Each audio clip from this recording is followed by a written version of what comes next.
The garden reception was running 15 minutes over schedule. Sergeant Thomas Wright had been on Royal Protection Detail for 7 years, long enough to know when something felt wrong, long enough to recognize the difference between a tired child and a frightened one. Princess Charlotte stood near the rose arbor, hands clasped in front of her pressed navy dress. Perfect posture. Perfect smile when the Swedish ambassador bent down to greet her. Perfect silence the moment he turned away.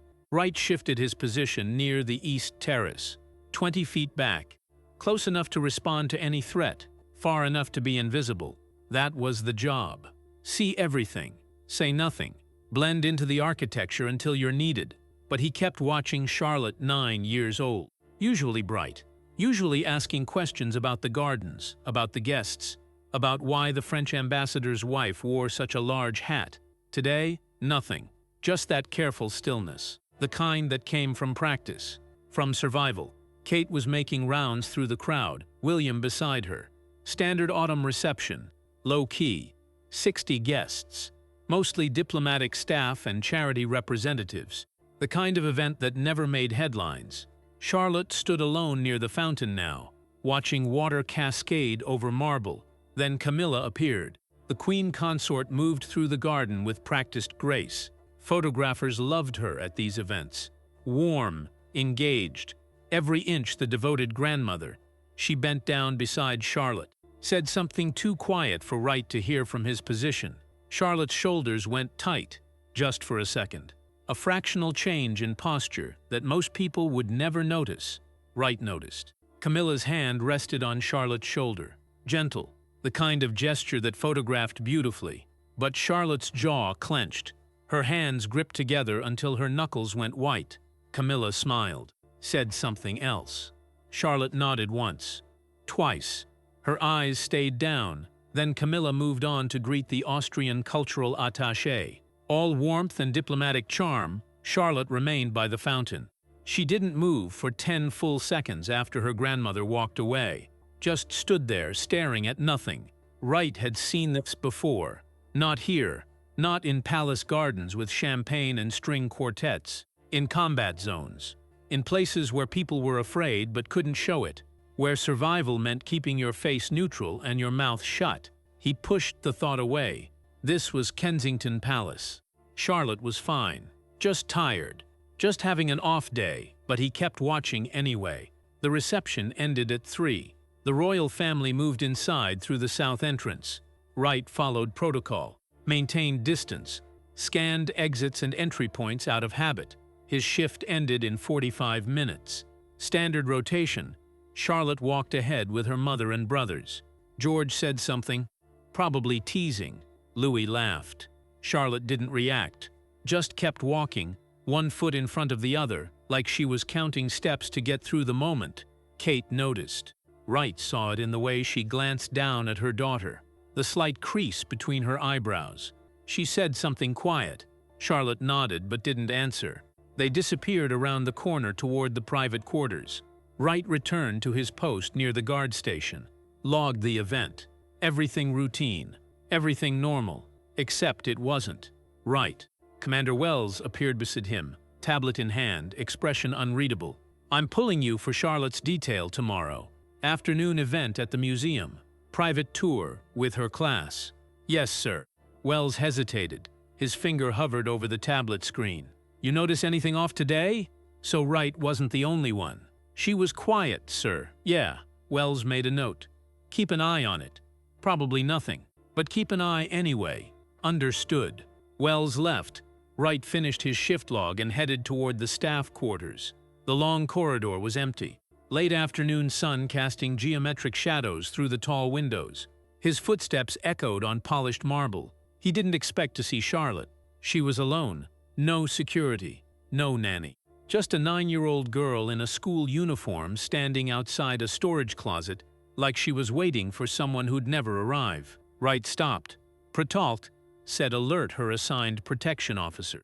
Protocol said, "Don't engage directly unless there's immediate danger." But Charlotte looked up at him with those careful, calculating eyes, and Wright's instincts kicked in before his training could stop him. "Your Highness," he kept his voice gentle, approached slowly. "Are you all right?" Charlotte's hand moved to her jacket pocket. She touched it once, patted it twice, then dropped her hand to her side like she'd been caught stealing. "I'm fine, thank you." Perfect manners, perfect pronunciation, but her voice was too small, like she was trying not to take up space even with sound. Wright should have walked away, should have radioed her PO, should have followed every rule in the book. Instead, he moved closer, not too close, just enough to lower his voice. "If something's wrong," he said carefully, "you can tell me. That's what we're here for." Charlotte looked at him for a long moment, weighing something, deciding something. Then she glanced down the corridor, checking if anyone was coming, and stepped closer to the storage closet door. "I dropped something," she said. "Still too quiet. In there. Earlier today. I just need to get it back." The storage closet was locked. Staff access only. Charlotte shouldn't have been anywhere near it. "What did you drop?" She hesitated. "My phone. The old one. I was using it for a school project." Wright knew the royal schedules. Charlotte had no school projects requiring unauthorized storage closet access. "When did you drop it?" "This morning. Before the reception." Her hands twisted together. "Please, I just need to get it back. I can't."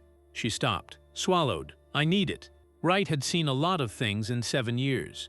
He'd learned to read faces, body language, the space between what people said and what they meant. Charlotte was lying, but not about needing that phone back. Wright pulled his radio. "This is Wright. I'm at the South Corridor near Storage C7. Princess Charlotte misplaced an item. Requesting access clearance." The response crackled back. "Stand by." Charlotte watched him with an expression Wright couldn't quite read. Hope, maybe. Or fear that he'd just made everything worse. 30 seconds later. "Clearance granted. Wells is sending a supervisor." "Copy that." They waited in silence. Charlotte's eyes kept flicking to the door. Her breathing was too fast. "How long have you been standing out here?" Wright asked. "Not long. Does your mother know where you are?" "She thinks I'm in my room." The supervisor arrived, Mrs. Patterson, 20 years palace security. She gave Charlotte a warm smile, then looked at Wright with practiced skepticism. "Lost phone in a storage closet?" "Yes, ma'am," Charlotte said before Wright could answer. "I was playing in the corridor this morning, and it fell behind some boxes when the door was open." Mrs. Patterson's expression softened. She unlocked the door and flipped on the light. "Well, let's find it then." The closet was small, shelves lined with supplies, linens, cleaning products, spare furniture pieces, boxes stacked in the corner. Charlotte moved immediately to the far right corner, behind a tall stack of storage containers.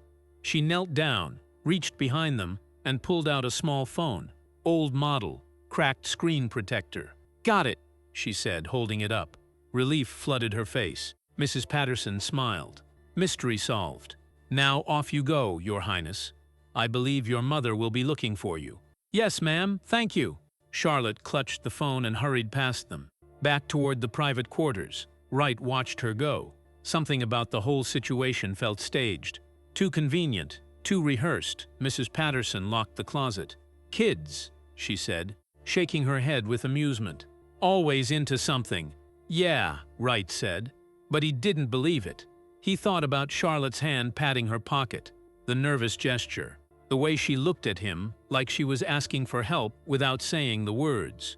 What Wright didn't know yet was that finding that phone would trigger a chain of events that would shut down the entire palace. His shift ended at 6. He changed into civilian clothes, logged out, headed toward the staff exit. Normal evening, normal routine, except he couldn't stop thinking about Charlotte's face. The next afternoon, Wright arrived for museum detail, small event. Charlotte and 8 classmates touring a new Roman Britain exhibition. Educational, low-key, no media. Wright's job was simple. Stay close, stay alert, blend into the background. Charlotte seemed better. She laughed at something one of her friends said. She asked the museum curator questions about pottery fragments. She looked like a normal kid having a normal day. But when Camilla appeared, unscheduled, unexpected, Charlotte went still. The Queen Consort swept in with her usual entourage, smiling for the single official photographer. "Charlotte, darling, what a lovely surprise to find you here." Charlotte's smile appeared instantly, perfect and practiced. "Hello, grandmother." Camilla leaned in, kissed Charlotte's cheek. "I thought we might have tea afterward, just the two of us. We have so much to catch up on." Charlotte's hand moved to her pocket. The same gesture. Once. Twice. "I think Mummy wanted me home after this," Charlotte said carefully. "Oh, I've already cleared it with Catherine." Camilla's voice stayed light, friendly. "She thinks it's a wonderful idea." Charlotte looked at her friends, at the curator, at Wright, standing 10 feet away. Her eyes met his for just a second. Help. She didn't say it, didn't have to. "Of course," Charlotte said to Camilla. "That sounds lovely." The museum tour continued. Wright stayed close. He watched Charlotte's body language. Shoulders tight, movements careful, like she was trying to take up less space. He watched Camilla, too. The way she kept one hand on Charlotte's shoulder, guiding, controlling. When the tour ended, Camilla's assistant appeared with a car. "Ready, ma'am?" Wright stepped forward. "Excuse me, I'll need to accompany Princess Charlotte." Camilla turned, eyebrows raised. "That won't be necessary, Sergeant. Charlotte will be with me. Palace protocol requires." "I'm aware of Palace protocol." Her smile didn't waver, but her eyes went cold. "Charlotte is perfectly safe with her grandmother. We're going to Clarence House for tea. You can verify with Commander Wells if you'd like." She was calling his bluff. Royal family members could override security protocols within reason. A grandmother taking her granddaughter for tea absolutely qualified. Wright had no grounds to object. Charlotte got into the car. She looked back once as the door closed. That same careful expression, that silent plea, then they were gone. Wright immediately radioed Wells. "Sir, Princess Charlotte just left with the Queen Consort. Unscheduled. No advance notice on my detail sheet." "Confirmed," Wells replied. "The Queen Consort's office cleared it an hour ago. Stand down." "Sir, I need to note that Princess Charlotte appeared." "Appeared what?" Wright paused. "How did you explain a feeling? An instinct? A child's silent cry for help that no one else seemed to see?" "Reluctant, sir." Silence on the other end. "Then, she's 9 years old being taken for tea by her grandmother. Log it and move on." "Yes, sir." Wright logged it, but he didn't move on. He thought about Charlotte standing outside that storage closet, about the phone she'd retrieved, about her hand patting her pocket like she was checking for something precious, about the fact that she'd had that phone with her at the museum. 3 hours later, Wright was off duty in the staff common area when his phone buzzed unreal number. He almost didn't answer. "Hello?" Silence, then a small voice. "Sergeant Wright?" His blood went cold. "Princess Charlotte? I'm sorry to bother you. I didn't know who else to call." She was whispering. "I'm still at Clarence House and can you come get me? Please?" Protocol screamed at him. This violated about 15 different rules. Charlotte had protection officers. She had staff. She had parents. "Where are your assigned officers?" Wright asked carefully. "Grandmother sent them away. Said we wanted privacy." Her voice cracked slightly. "I asked to go home and she said not yet, but it's been hours and she keeps. I just want to go home." "Does your mother know where you are?" "I don't know. I think so, but..." She stopped. "Please. I know I'm not supposed to call you directly, but I didn't know what else to do." Wright was already grabbing his jacket. "Stay on the line. Where are you exactly? What room?" "The blue sitting room." "Second floor. Is the Queen Consort with you right now?" "No. She stepped out to take a call. That's why I could call you." "Charlotte, listen carefully. I'm going to contact Commander Wells. He'll send..." "No!" Panic crept into her voice. "She'll know I called someone. She'll know I told. Please, can you just come? Tell them you forgot to give me something or make up a reason. Please?" Every regulation said no. Every instinct said yes. "I'm coming," Wright said. "Stay where you are. If she comes back, just act normal. I'll be there in 20 minutes. He hung up and immediately called Wells. "Sir, I need to go to Clarence House. Princess Charlotte called me. She's asking to be brought home." "She what?" "She used her personal phone to call me directly. She says the Queen Consort won't let her leave." Wells was quiet for 3 seconds. "Right. Do you understand how serious an accusation that is?" "I'm not accusing anyone of anything, sir." I'm telling you, a 9-year-old royal called me crying and asking to come home. We need to respond. Another pause, then. I'll send her a signed PPO. With respect, sir, she specifically asked for me. This isn't how protocol works, Sergeant. Then respectfully, sir, protocol is failing that little girl. Silence. 15 minutes. Wells finally said, "You're there as backup only. Harris will handle extraction. And Wright? If this turns out to be nothing, we're going to have a very long conversation about boundaries." "Understood, sir." Wright drove faster than he should have. Arrived at Clarence House in 12 minutes. Harris was already there. Senior protection officer. 20 years experience. "Wells briefed me," Harris said as they walked in together. "Let me do the talking." They were escorted upstairs by Camilla's staff. The blue sitting room door was closed. Harris knocked. "Your Majesty?" "Officer Harris.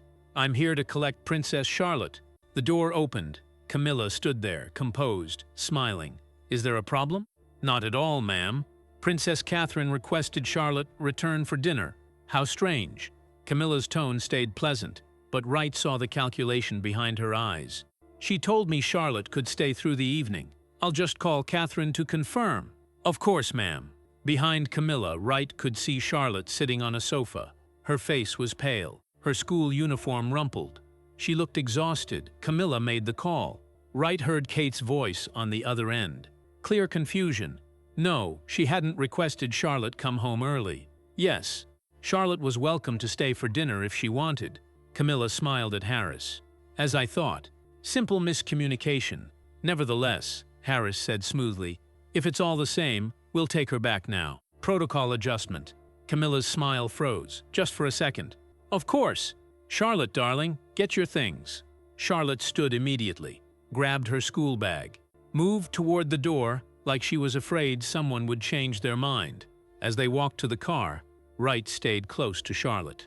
She didn't look at him, didn't say anything, just clutched her bag and climbed into the back seat. Harris drove. Wright sat next to Charlotte. She stared out the window, hands tight around her bag straps. "Thank you," she whispered, so quiet Harris wouldn't hear. Wright wanted to ask what happened, wanted to ask why she was so afraid, but training held him back. Instead, he just said, "You did the right thing," calling for help. Charlotte's eyes filled with tears she didn't let fall. "No one believes me when I try to tell them." "Tell them what?" She looked at him. "That she's not nice when no one's watching." Before Wright could respond, they arrived at Kensington Palace. Kate was waiting at the entrance, worry written across her face. Charlotte ran to her mother. Kate wrapped her arms around her daughter, confused but protective. "What happened?" Kate asked Harris. "The Queen Consort invited her for tea, ma'am. Princess Charlotte called when she was ready to come home." Kate looked down at Charlotte. "Why didn't you just ask grandmother to bring you back?" Charlotte said nothing, just held on to her mother tighter. Wright watched the reunion from a professional distance. He should have felt relieved. Mission accomplished. Child returned safely. Instead, he felt like he'd just put a bandage on something that needed surgery. That night, Wright couldn't sleep, kept thinking about Charlotte's face, about the phone she'd hidden in that storage closet, about her hand checking her pocket, about what she'd said. "No one believes me when I try to tell them." At 2 in the morning, Wright made a decision that would change everything. The next day was his day off. He spent the morning reviewing palace protocol, security procedures, chain of command regulations, looking for something, a justification, a loophole. He found nothing. What he was thinking about doing violated every rule in the book. But Charlotte's voice kept echoing in his head. I didn't know who else to call. At noon, Wright drove back to Kensington Palace. Not on duty, not on any schedule. Just a guard with a sick feeling in his stomach and a hunch that wouldn't let go. He used his security clearance to access the staff areas, walked the corridors like he belonged there, because technically he did. He found the storage closet, the same one. C7, Mrs. Patterson was at lunch. The corridor was empty. Wright shouldn't have had a key, but he did. Master access for senior protection officers. He'd been promoted 3 months ago. The lock clicked. The door swung open. Wright stepped inside and closed the door behind him. The closet looked exactly the same. Shelves, boxes, supplies. Nothing unusual. He moved to the corner where Charlotte had retrieved her phone, knelt down, looked behind the boxes. Nothing. He was about to leave when he noticed something. A small piece of paper wedged between two boxes. Folded once. Wright pulled it out. Charlotte's handwriting. Neat. Careful. If you're reading this, please listen to the recordings. They're on the old phone. I hide it here because it's the only place she doesn't look. Please. Someone needs to know what she says to me when we're alone. Wright's hands started shaking. He searched behind the boxes again. More carefully this time, his fingers found something small and hard, tucked into a gap between the wall and the shelf. A phone. The same one Charlotte had retrieved 2 days ago, except she must have put it back, hidden it again, because she knew she might need someone to find it. Wright pulled out the phone. The screen was cracked, but it powered on, no password. Voice memo app, 7 recordings. The oldest dated 3 weeks ago. Wright sat on the floor of that storage closet, heart pounding, and pressed play on the first file. November 3rd, 4:15 p.m. Camilla's voice came first. Composed, pleasant. Charlotte, darling, we need to talk about your behavior at the luncheon today. Charlotte's response, quieter. I didn't mean to interrupt. I was just, you were showing off, trying to get attention. No, don't contradict me. The pleasantness vanished. You embarrassed your father. You embarrassed me. Do you understand? A pause. Then Charlotte's small voice. Yes, grandmother. Good. Now this stays between us. Your parents have enough to worry about without you adding to their stress. Do you understand that too? Yes, grandmother. Wright remembered that luncheon. He'd been there. Charlotte had simply asked a question about the charity they were visiting. A perfectly normal question. Nothing embarrassing about it. He played the next recording, November 7th, 8:30 a.m., different location. Same cold tone. Charlotte, I've spoken to your mother about your schedule. You'll be spending more time with me from now on. But Mummy said, I don't care what Catherine said. I'm your grandmother. I have every right to spend time with you. I know, but no buts. Unless you'd like me to tell your father how difficult you're being. Silence then. No, grandmother. That's better. Wright's jaw clenched. The third recording was worse. November 12th, 5:00 p.m. Charlotte's voice first this time. Shaking. This is Princess Charlotte. I'm making this recording because I need someone to believe me. Grandmother says things when we're alone. Mean things. She tells me I'm difficult, that I embarrass the family, that I should be grateful she's trying to help me. But it doesn't feel like help. It feels like she wants me to feel small. A pause. Then Charlotte continued, stronger. Mummy taught me that if someone makes you feel scared, you should tell the truth. Even if they tell you not to. Even if they say no one will believe you. So this is me telling the truth, just in case. Wright stopped the recording. His hands were shaking. Not from fear, from rage. He'd served 7 years protecting royals. He'd taken bullets in combat zones. He'd faced down threats most people only saw in movies. But this, a grandmother systematically breaking down a child's confidence, isolating her, making her afraid to speak. This was different. This was evil dressed in pearls and a smile. Wright stood, pocketed the phone, closed the closet door behind him. He had evidence now. Real evidence. Charlotte's own voice documenting a pattern of emotional abuse. His training said take it to Commander Wells. Follow the chain. Let the system handle it. His gut said the system had already failed Charlotte once. He needed to go higher. Wright played the fourth recording as he walked to his car. He needed to hear them all before he decided what to do next. November 14th, 3:00 p.m., a different setting. Background noise suggested they were in a car. Camilla's voice. Stop fidgeting, Charlotte. You're representing the crown. Sorry, grandmother. And stop apologizing. It makes you look weak. A pause. Your mother lets you get away with too much. Someone needs to teach you proper discipline. Mummy's not. Don't defend her to me. Catherine may be Princess of Wales, but she's still… Camilla stopped herself. Never mind. Just sit properly and keep quiet. The recording ended.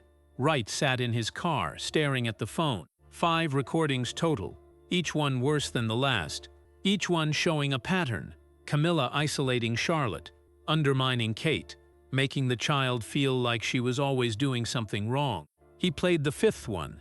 November 18th, evening, Charlotte's voice, recording herself. It happened again today. She told me I was being dramatic when I said my stomach hurt. She said I was just trying to get out of our tea time, but it really did hurt. I think because I was nervous. She makes me nervous. But when I told Mummy later, Grandmother had already said I was fine. So Mummy thought I was just tired. I don't know how to make anyone understand. She's so nice to me when other people are around. Then when we're alone, everything I do is wrong. The child's voice cracked. She was trying not to cry. I don't want to be alone with her anymore. But I don't know how to say that without sounding ungrateful. Grandmother keeps saying how lucky I am that she wants to spend time with me. That other grandmothers don't care as much. So I should be thankful, but I'm not. Is that bad? Does that make me a bad person? The recording ended. Wright closed his eyes, took a breath. Charlotte wasn't just documenting abuse. She was documenting the psychological warfare that came with it. The gaslighting, the guilt, the confusion about whether she was the problem at 9 years old. He started the car and drove straight to Commander Wells's office. Wells looked up from his desk when Wright entered. "You're not on shift today." "No, sir." Wright closed the door behind him. "But I need to speak with you about Princess Charlotte." Wells's expression shifted. "Right. We talked about this. The situation at Clarence House was resolved." "It wasn't resolved, sir. It was interrupted." Wright pulled out the phone. "I found this." Charlotte hid it in storage closet C7. "There are recordings on it. 7 of them. You need to hear what's on here." "You found what?" Wells stood. "You went searching through palace storage?" Charlotte left a note. "Sir." Asking whoever found the phone to listen to the recordings. She's been documenting her interactions with the Queen Consort. Wells went very still. "Let me see that note." Wright handed it over. Wells read it twice. "Where did you find this phone?" "In the storage closet where Charlotte retrieved it 2 days ago. She must have hidden it again after I helped her get it back." "And you listened to these recordings without authorization?" "Yes, sir. Do you understand?" Wells stopped, took a breath. "Right. Do you have any idea what you're accusing the Queen Consort of?" "I'm not accusing anyone of anything, sir. Charlotte is. I'm just reporting evidence." Wells sat down heavily. "Play one of them." Wright selected the third recording. Charlotte's explanation of why she was making them. He watched Wells's face as the child's voice filled the small office. When it ended, Wells was quiet for a long moment. "Play another one." Wright played the fourth recording. The car conversation. Wells's jaw tightened. "How many are there?" 7 total. Each one shows the same pattern. Camilla being cold, controlling, undermining the Princess of Wales, making Charlotte feel like she's always wrong. This is, Wells rubbed his face. "This is a nightmare. Sir, with respect, it's been a nightmare for Charlotte for at least 3 weeks. Probably longer." Wells looked at the phone like it might explode. "We need to handle this carefully. Very carefully. If this gets out, a child is being emotionally abused by the Queen Consort," Wright interrupted. "How we handle it publicly comes second to stopping it." "Don't lecture me about priorities, Sergeant." Wells's voice hardened. "I know what's at stake here. But this isn't just about Charlotte. This impacts the entire royal family, the monarchy itself. Then the monarchy has a problem." The two men stared at each other. Wells broke first. "I need to take this to the Director of Royal Protection. He'll decide next steps." "How long will that take?" "As long as it takes." Wells reached for the phone. "Give it to me. I'll make sure it gets to the right people." Wright hesitated. "That's an order, Sergeant." Wright handed over the phone. Charlotte trusted someone would find this and do something about it. "If it gets buried." "It won't get buried," Wells said. But he didn't meet Wright's eyes. "You're dismissed." "And Wright?" "Don't discuss this with anyone. That's not a request." Wright left the office feeling like he'd just made a terrible mistake. 3 hours later, his phone rang unknown number. "Sergeant Wright, this is David Lancaster, Director of Royal Protection. I need you to come to my office now." Lancaster's office was in a different building, more formal, more isolated. Wright had only been there once before. During his initial security clearance, Lancaster was in his 60s. Former military, career royal protection. He'd served 3 monarchs, His face gave nothing away. "Sit down, Sergeant." Wright sat. Lancaster placed Charlotte's phone on the desk between them. "Commander Wells briefed me. I've listened to all 7 recordings." He paused. "And I need you to explain to me why you thought it was appropriate to conduct an unauthorized search of palace property and confiscate what amounts to private communications of a royal family member." Wright's stomach dropped. "Sir, Charlotte left a note specifically asking. Charlotte is 9 years old. She doesn't get to authorize security personnel to invade the Queen Consort's privacy." "Camilla's privacy?" Wright couldn't keep the disbelief out of his voice. "Sir, did you listen to those recordings? Charlotte is documenting emotional abuse. Charlotte is documenting private family conversations that she interpreted through a child's perspective." Lancaster's tone stayed level. "The Queen Consort is her grandmother. Grandparents discipline grandchildren. That's not abuse, Sergeant. That's family dynamics." Wright felt cold. "With respect, sir, that's not what this is. You're not qualified to make that determination." "Then who is?" "Because Charlotte made these recordings for a reason. She's asking for help. She's a confused child dealing with a complicated family situation." Lancaster leaned forward. "Let me be very clear, Sergeant. The Queen Consort is second in the monarchy after King Charles. She is beyond reproach. Accusations like this, based on secretly recorded conversations taken out of context, could cause irreparable damage." "What about the damage being done to Charlotte?" "Princess Charlotte is surrounded by people who love her and protect her, including her grandmother. If there are tensions, that's for her parents to address privately." Wright stared at the man across from him. "You're not going to do anything. I'm going to file a report noting your concerns and forward it to the appropriate channels." "Which means burying it." Lancaster's expression hardened. "Which means following proper procedure. Unlike you." He picked up the phone. "This is evidence of nothing except a breach of protocol on your part. I should have you suspended for this." "Then suspend me. But give that phone to Prince William first." "Prince William is not your concern. His daughter is. Prince William has more important responsibilities than mediating family disagreements." Lancaster stood. "You're relieved of Charlotte's protection detail effective immediately. Return to general rotation." Wright stood too. "Sir, please. Just listen to the recordings again. Listen to Charlotte's voice when she's alone. She's scared. She's 9. Children get scared. That doesn't mean, 'She called me from Clarence House begging to come home.' She hides a phone in a storage closet because she doesn't feel safe. That's not normal family tension." Lancaster was quiet for a moment, then, "Even if everything you're saying is true, and I'm not conceding that it is, what exactly do you expect me to do? Accuse the Queen Consort of abusing her granddaughter based on recordings made without her knowledge or consent? Start an investigation that would leak to the press within 24 hours? Tear apart the royal family during an already difficult time? I expect you to protect a child who's asking for protection. My job is to protect the crown, Sergeant. Sometimes that means making hard choices about what battles to fight and when to fight them." Lancaster sat back down. "This conversation is over. You're dismissed." Wright didn't move. "What happens to the phone?" "It stays with me, secured. If Princess Charlotte's parents raise concerns through proper channels, this evidence will be available. Until then, it remains confidential. And if they don't raise concerns because Charlotte's too afraid to tell them what's really happening, then there's nothing to investigate." Lancaster's tone went ice cold. "Are we clear, Sergeant?" They weren't clear. Nothing about this was clear. But Wright knew when he'd lost. "Yes, sir." He left Lancaster's office, feeling like he'd just abandoned Charlotte to the same silence that had forced her to make those recordings in the first place. Wright went home, sat in his apartment, stared at the wall. Everything had been handled through proper channels. He'd followed protocol, mostly. He'd reported the evidence to his superior. It had moved up the chain to the director, and died there. Because protecting the crown mattered more than protecting one scared child. His phone buzzed text from Commander Wells. "Stand down.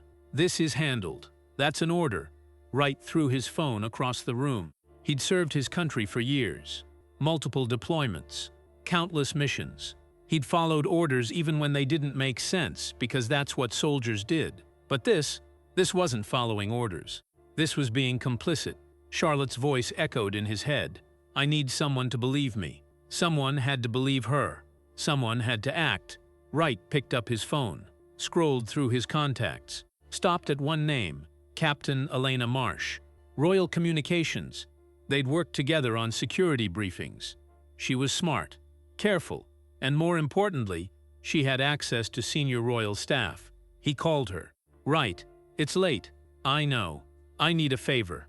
A big one. What kind of favor? The kind that could get both of us fired. Silence then, I'm listening. Wright told her everything. The recordings. Lancaster's dismissal. The phone locked away where it would never reach the people who needed to hear it. When he finished, Marsh was quiet for a long time. You're asking me to go over the director's head. I'm asking you to make sure Prince William knows his daughter has been asking for help, and no one's listening. If I do this, my career is over. If we don't do this, Charlotte stays alone with someone who's hurting her. Another long pause. I can't get the actual phone. Lancaster will have it locked down tight.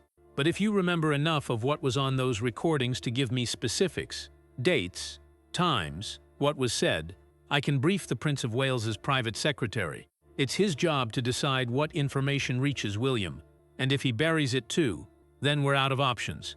Marsh took a breath. Meet me tomorrow, early, before shift changes.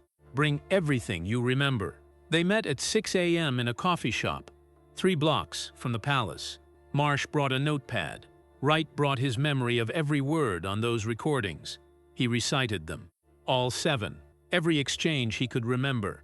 Every inflection in Charlotte's voice when she recorded herself. Every cold dismissal from Camilla. Marsh wrote it all down. This is... She stopped. Started again. This is going to explode when it reaches William. Good. You understand what you're setting in motion? I understand that a little girl asked for help, and everyone above me decided protocol mattered more than protecting her. Marsh closed her notepad. I'll get this to the private secretary today. What happens after that is out of our hands.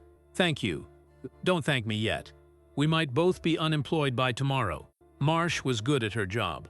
By noon, Wright's written account of the recordings was sitting on the desk of James Hartley, Prince William's private secretary. Hartley had served William for 6 years.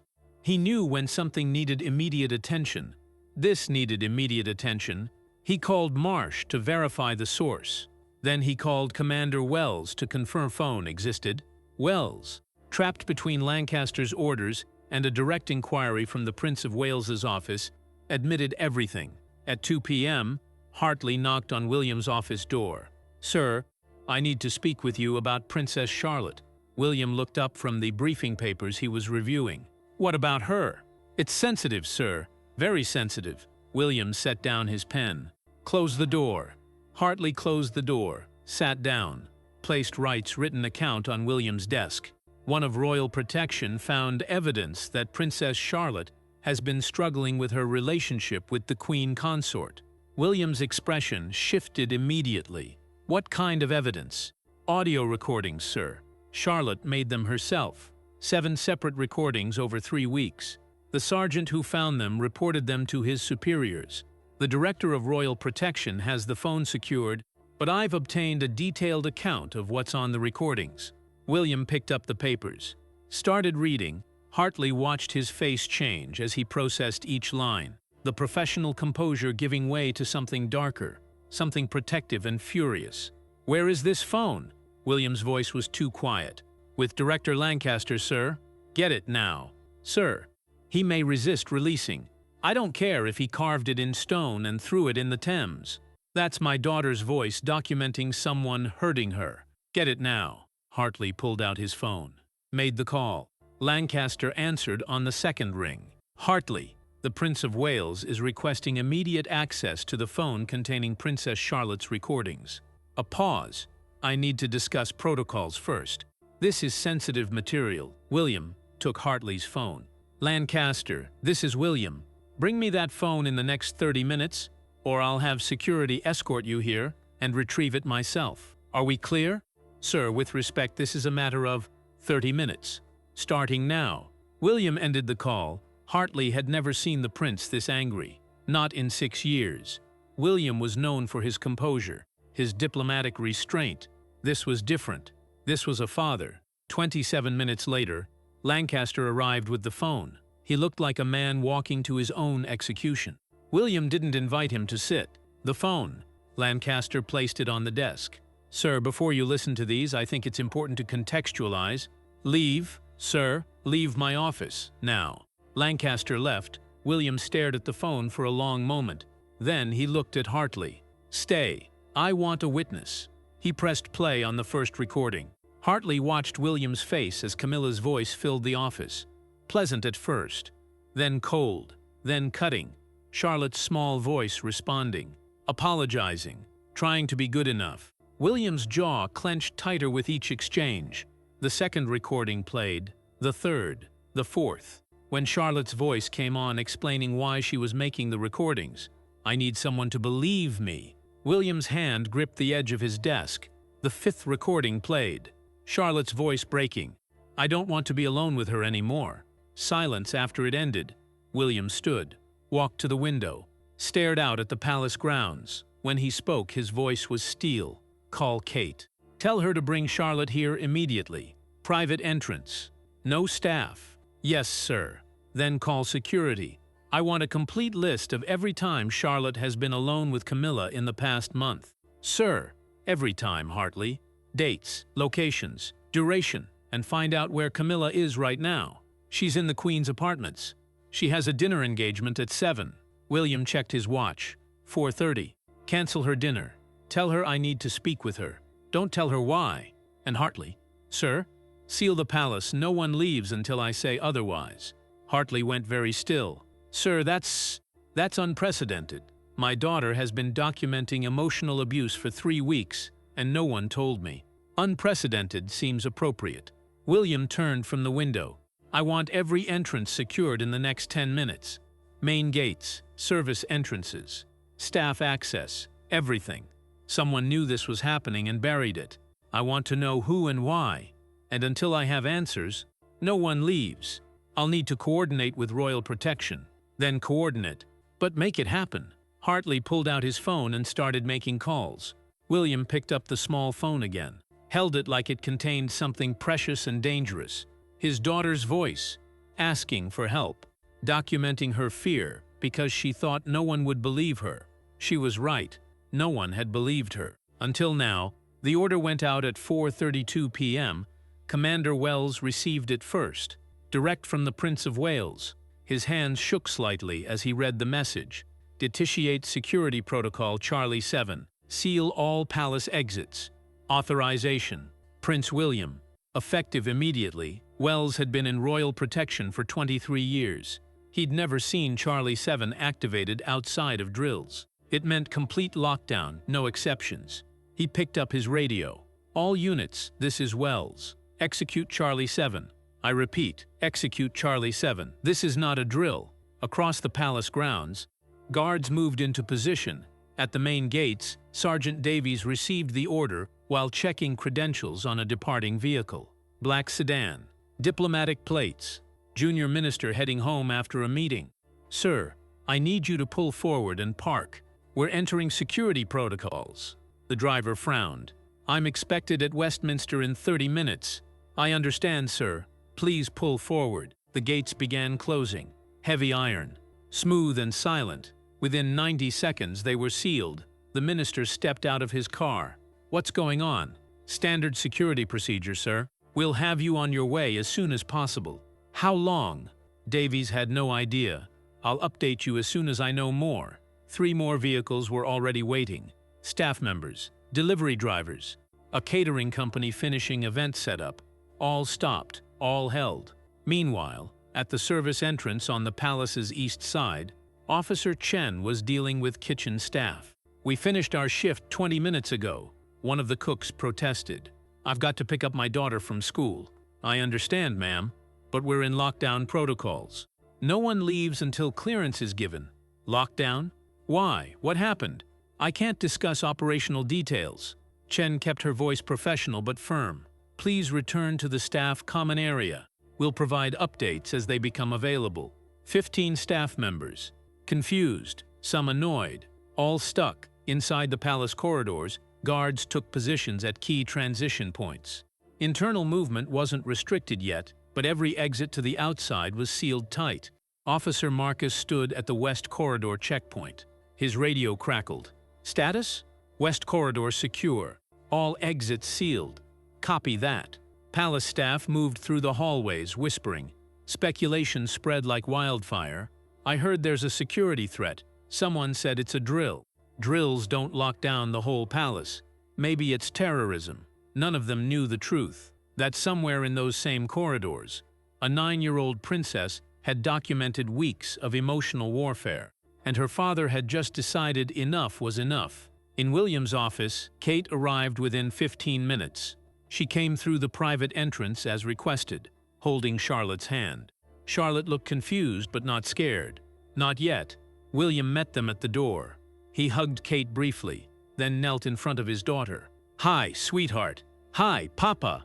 Charlotte's voice was small. "Mummy said you wanted to see me." "I do. Come sit with me for a minute." He guided her to the small sofa in the corner of his office. Kate sat beside her, hand on Charlotte's shoulder. Hartley stood by the door.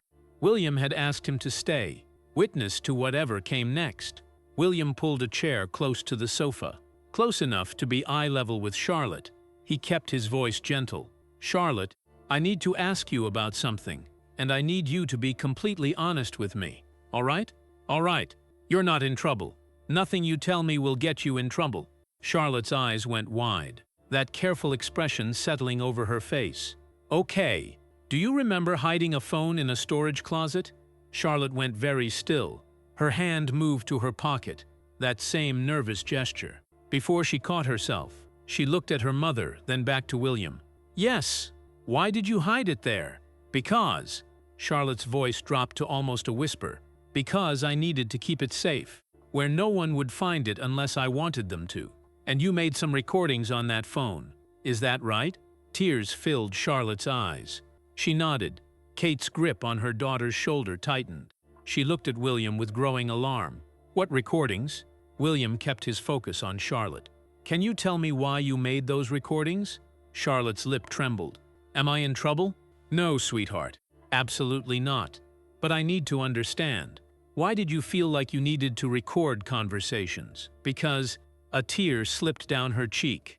"Because when I tried to tell people what grandmother says to me when we're alone, no one believed me. She's so nice when other people are around. But when it's just us, she's different. And I didn't know how to make anyone understand without proof." Kate made a sound, something between a gasp and a cry. "Charlotte, what are you talking about?" Charlotte turned to her mother. "I tried to tell you.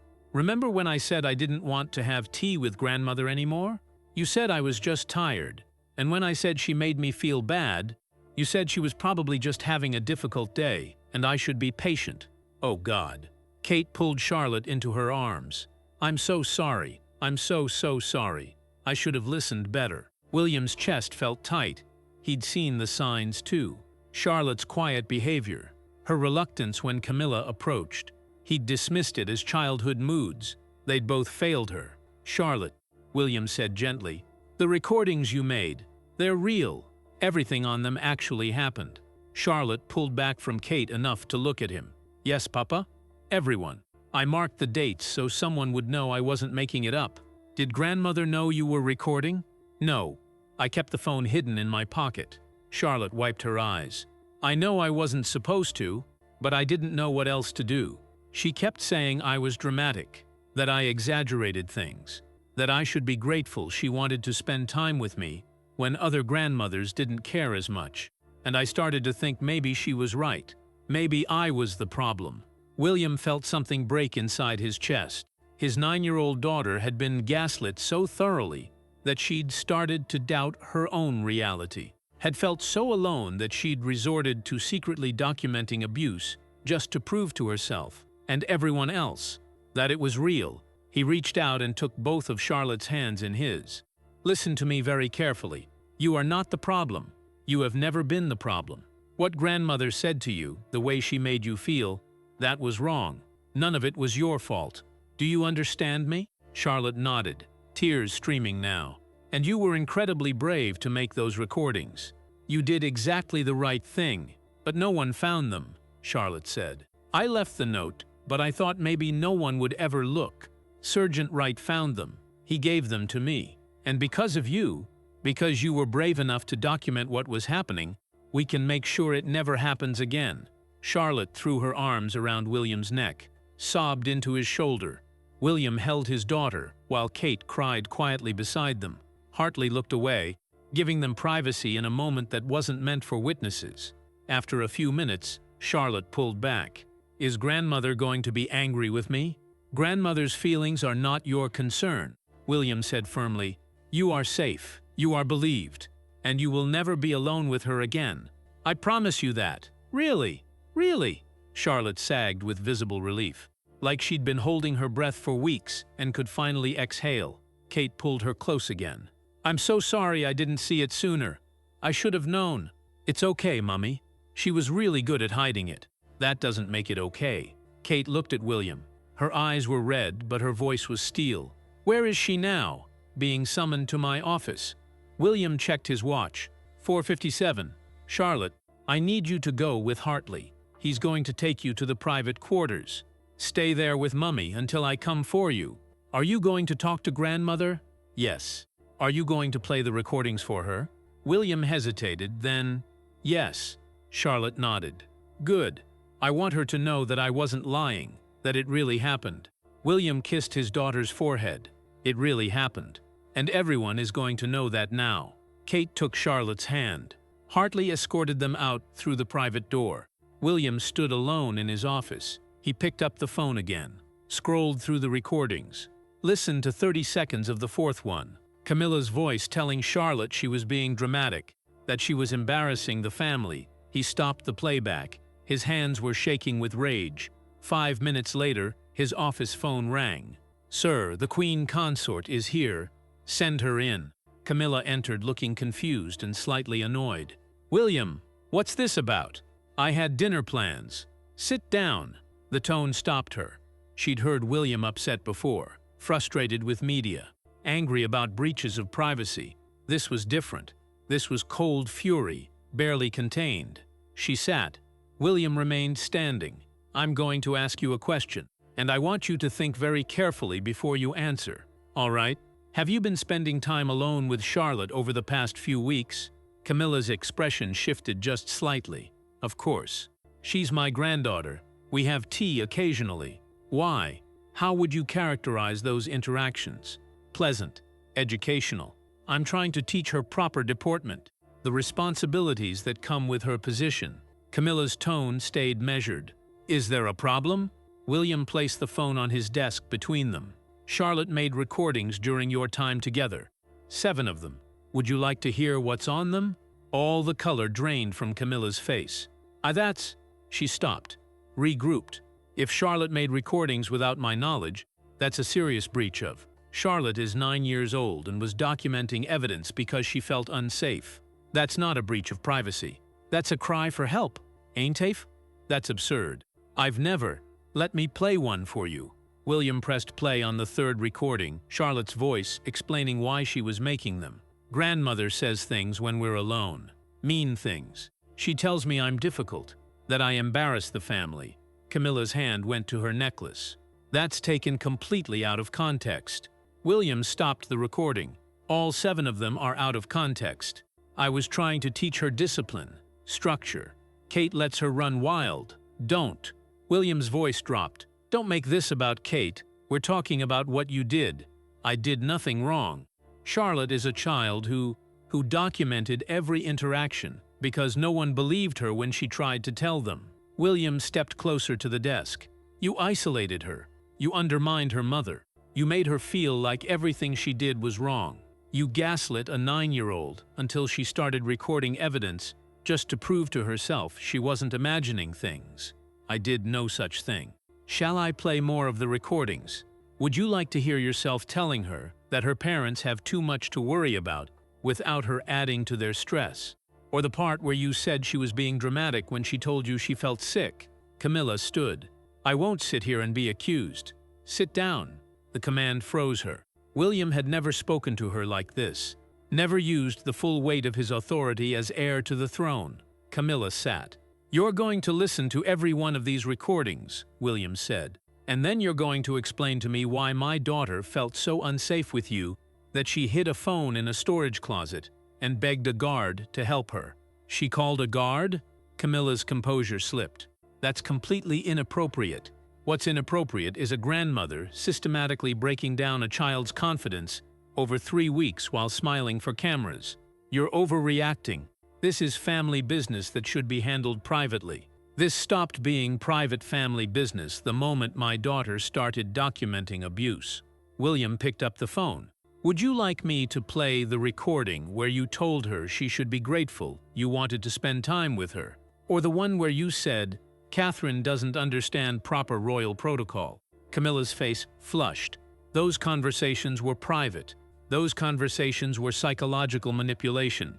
William set the phone down carefully. Like if he didn't, he might throw it. "Here's what's going to happen. You will have no unsupervised contact with Charlotte. Ever. You will not call her. You will not request time with her. If you see her at public events, you will be polite and distant. Nothing more. You can't dictate my relationship with my granddaughter. I can and I am. Charlotte is my daughter. Her safety is my responsibility. And you have proven you cannot be trusted with her. Charles will never allow this. Charles will absolutely allow this when he hears these recordings." Camilla stood again. "This is ridiculous. I was trying to help her. Everything I said was for her own good. Everything you said was cruel." William's voice stayed level, but the fury beneath it was unmistakable. "You made a child feel small because it made you feel powerful. That's not discipline. That's not structure. That's abuse. How dare you? How dare you?" William moved around the desk. "Charlotte is 9 years old. She's kind and smart and brave. And you tried to break that because..." He stopped. "Actually, I don't care why. I don't care what your justifications are. The result is the same. My daughter was afraid of you, and now she never has to be again." Camilla's hands shook. "If you think you can ban me from... I already have. Palace security has been instructed. You will not have access to any of my children without Kate or myself present. Those restrictions are effective immediately and non-negotiable. This is insane. Over some misinterpreted conversations? 7 recordings. 3 weeks of documented evidence.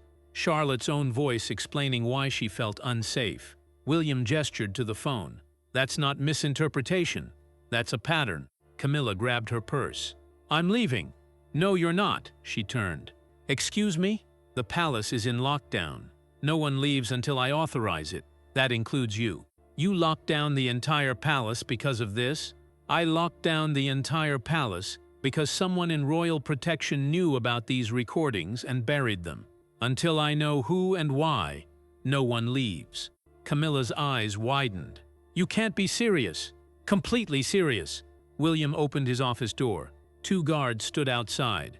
"Please escort the Queen Consort to the Queen's apartments. She's not to leave without my authorization." "Sir," Camilla started, "we're done here. If you attempt to contact Charlotte in any way, I will make these recordings public. Do you understand?" Camilla stared at him. For the first time, she seemed to realize he wasn't bluffing. "You would destroy me over this? I would destroy anyone who hurt my children. You're not special in that regard." The guards waited. Camilla had no choice. She walked out with whatever dignity she could muster. The door closed behind her. William sat down heavily. His hands were still shaking. Hartley appeared from the adjoining room where he'd been listening. "Sir, that was necessary. I was going to say restrained. I wouldn't have been." William allowed himself a grim smile. "I wanted to say more. Much more. What happens now? Now we find out who knew about these recordings and decided Charlotte's safety mattered less than palace politics." Hartley pulled out his tablet. "I've been compiling a timeline. The sergeant who found the phone, Thomas Wright, reported it to Commander Wells yesterday at 1400 hours. Wells took it to Director Lancaster by 1600. Lancaster had the phone in his possession for approximately 20 hours before Wright bypassed the chain of command through Captain Marsh. Lancaster sat on evidence of child abuse for almost a full day. Technically, he filed a report noting the concern. a report no one would ever see. William stood. "Get me Lancaster and Wells. I want them both here in 30 minutes. Sir, should we involve legal counsel? If you're considering disciplinary action, I'm not considering it. I'm guaranteeing it." William looked out the window. Dusk was settling over the palace grounds. Somewhere out there, staff and visitors are trapped by the lockdown, confused and frustrated. Good. Let them be frustrated. My daughter has been trapped in a pattern of abuse for weeks. Frustrated seems like a fair trade. And Hartley? Sir? Call the King's office. Request a meeting tomorrow morning. He needs to hear these recordings. I'll arrange it. Oh, and lift the lockdown. Everyone except Lancaster and Wells. They stay until I'm done with them. Hartley made the call. Within minutes, the order went out. At the main gates, Sergeant Davies received the message with relief. Lockdown lifted. Resume normal operations. The gates opened. The diplomatic sedan drove away, Minister muttering about palace inefficiency. Staff members filed out of the service entrance, still whispering about what had happened. Inside, only 2 people remained detained. Director Lancaster and Commander Wells arrived at William's office together. Both looked like they'd rather be anywhere else. William didn't offer them seats.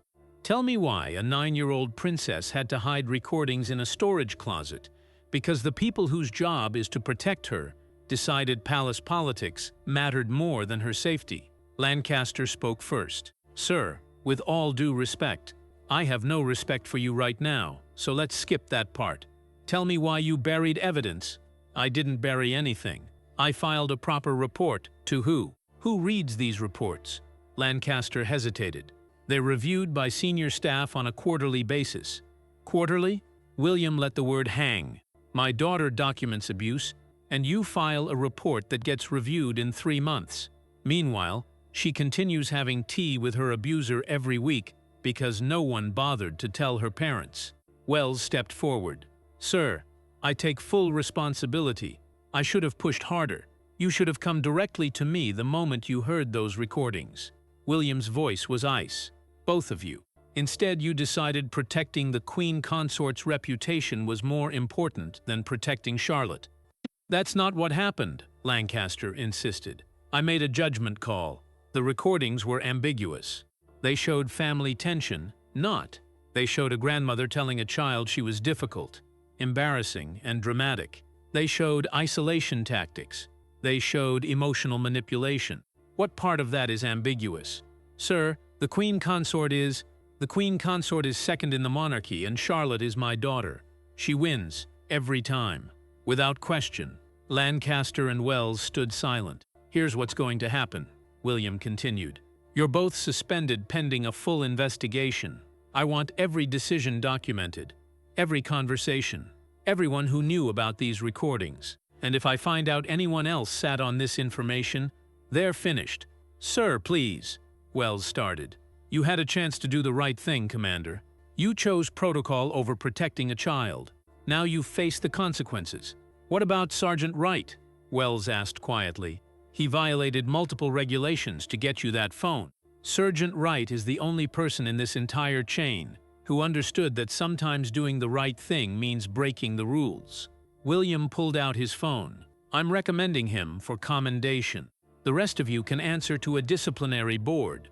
Lancaster's face went red. "This is dismissed. Both of you.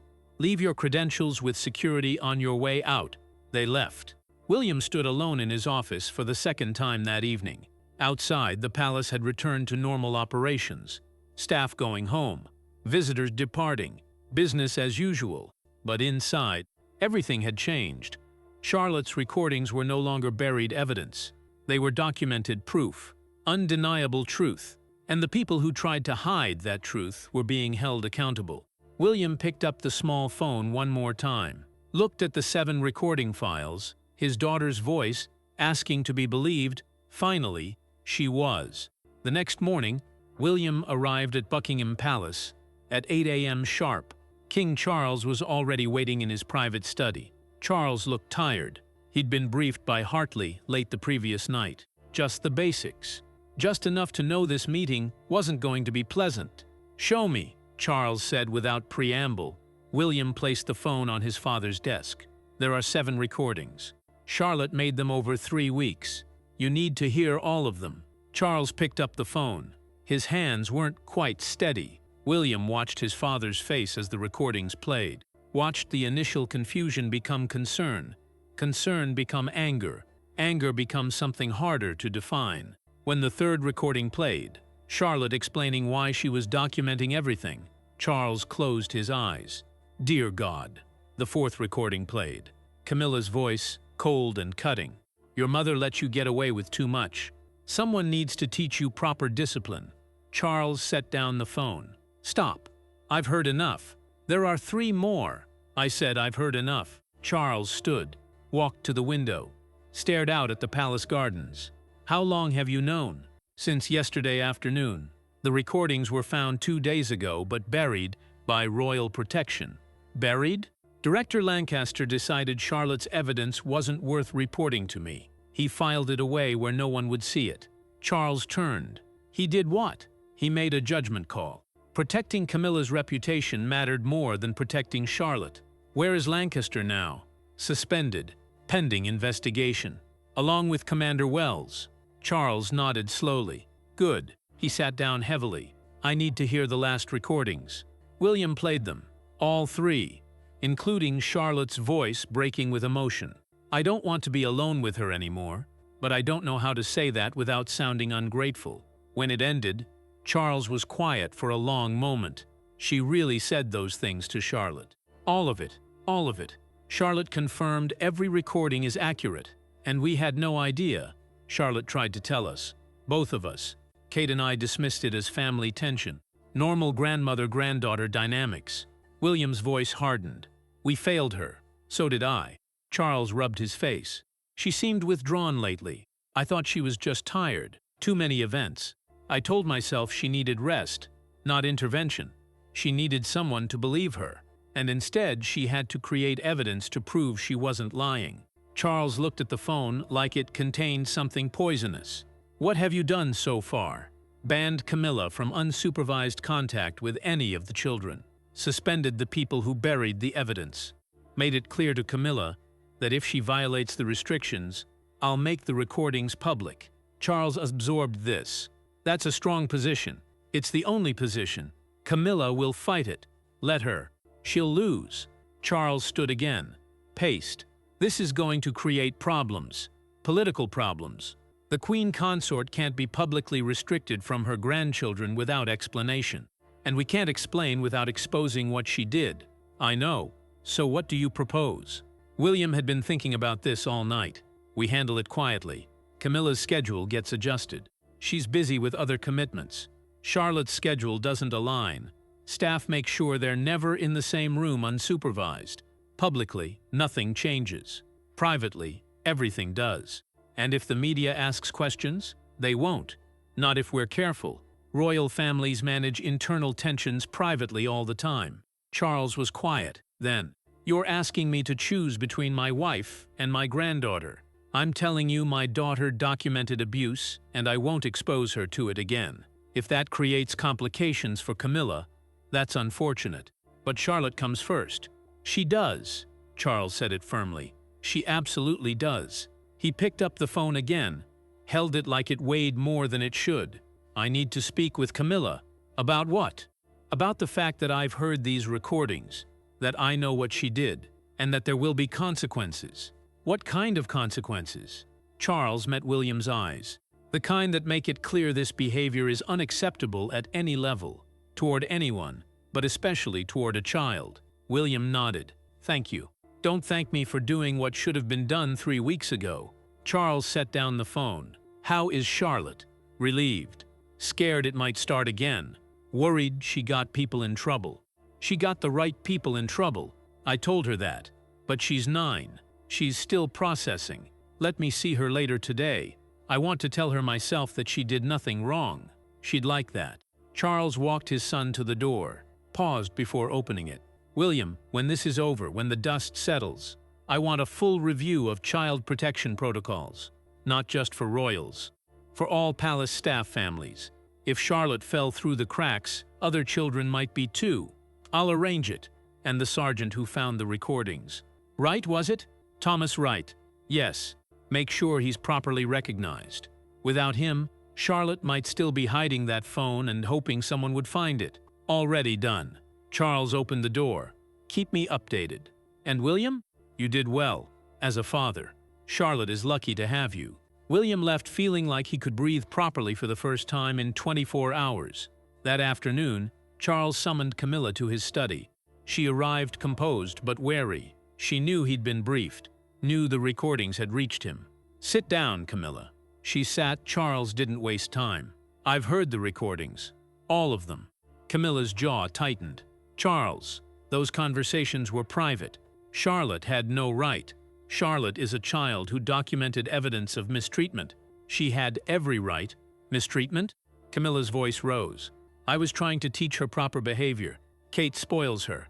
Someone needed to make her feel safe, not small. Charles's tone stayed level but cold. You told her she was difficult, embarrassing, that she should be grateful you wanted to spend time with her. Those aren't teaching moments, Camilla. That's psychological manipulation. I heard your voice on 7 separate recordings saying exactly those things. Charles leaned forward. I've known you for years. I've seen you charming, diplomatic, strategic. I've never seen you cruel. But that's what you were to Charlotte. Systematically cruel. Camilla went pale. You're taking the word of a 9-year-old over mine. I'm taking the word of recordings. Charlotte's voice. Your voice. Documented evidence. Evidence gathered without my consent by a child who felt unsafe. Charles stood. Here's what's going to happen. You will have no contact with Charlotte unless William or Kate is present. You will not request private time with any of the children. You will attend public events as required, maintain appropriate distance, and never discuss this situation with anyone outside this room. You're restricting my access to my grandchildren over this? I'm protecting my grandchildren from someone who hurt one of them. Yes. Camilla stood too. I won't accept this. Then you'll force my hand to make this public. Is that what you want? The recordings released. The full story in every paper. Your reputation destroyed over your treatment of a child. You wouldn't dare. Try me. Charles's voice was steel. I have spent my life protecting this institution, but I will burn it to the ground before I let anyone, including you, hurt my grandchildren. They stared at each other. Camilla broke first. This is absurd. I was trying to help her. You were trying to control her. There's a difference. Charles, we're done here. You'll receive a revised schedule from your office. Public duties continue as normal. Private family time does not. Those are the terms. They're non-negotiable. Camilla left without another word. Charles sat down alone in his study, picked up his phone, called William. It's done. She understands the restrictions. How did she take it? Badly, but she'll comply. She has no choice. Thank you. Don't thank me yet. This isn't over. She'll test the boundaries. We need to be vigilant. We will be. Charles hung up and stared at nothing for a long time. His wife had hurt his granddaughter. That was the reality he had to live with now. He'd chosen his granddaughter. He'd choose her again every time. But it didn't make the choice any easier. 3 days later, Wright was called to Commander Wells's office. Wells had been reinstated pending the investigation's conclusion. Lancaster had not. Sergeant Wright. Sit. Wright sat. Wells looked uncomfortable. I owe you an apology. You were right about everything. I should have pushed harder. Should have gone directly to the Prince of Wales the moment I heard those recordings. Yes, sir. You should have. Wells nodded. Fair enough. He pulled out an official document. Prince William has requested you be assigned as Princess Charlotte's primary protection officer. Permanent detail. If you're willing. Wright's eyes widened. Sir, I'm not senior enough for. You're exactly senior enough. Charlotte trusts you. That matters more than rank. Wells slid the document across the desk. It comes with a promotion, staff sergeant, and a formal commendation for actions beyond the scope of duty. Wright picked up the document. Read it twice. This is deserved. You risked your career to protect a child who'd been failed by every level of command above you. The prince wants to make sure that's recognized. What about Lancaster? Forced retirement. Effective immediately. He'll keep his pension, but his career is over. Wright nodded slowly. And the investigation? Ongoing. But the conclusions are pretty clear. Protocol was followed at the expense of common sense. Rules were prioritized over a child's safety. That won't happen again. Wells stood. The prince would like to meet with you tomorrow, 10 a.m. His private office at Kensington Palace. Yes, sir. And Wright?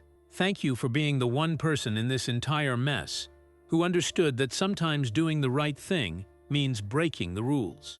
Wright left feeling like the ground had shifted under him. He'd expected to be fired. Instead, he was being promoted and personally thanked by the Prince of Wales because he'd listened when a 9-year-old asked for help. The next morning, Wright arrived at Kensington Palace in his dress uniform. He was escorted to William's private office, the same room where Charlotte's recordings had first been played. William stood when he entered, extended his hand. Sergeant Wright, thank you for coming. Sir. Wright shook his hand. Please sit. William gestured to the chair. I wanted to thank you personally. What you did finding those recordings, refusing to let them be buried, that saved my daughter from weeks more of mistreatment. I was just doing my job, sir.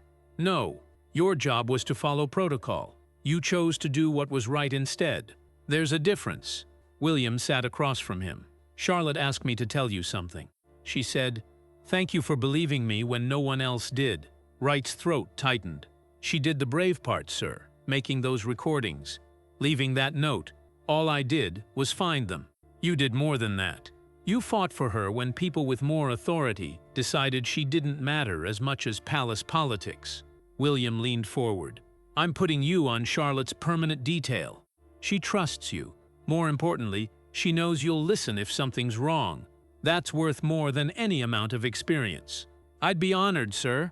Good, because she specifically asked for you. William smiled slightly. She said you're the guard who actually pays attention. Wright felt something in his chest loosen.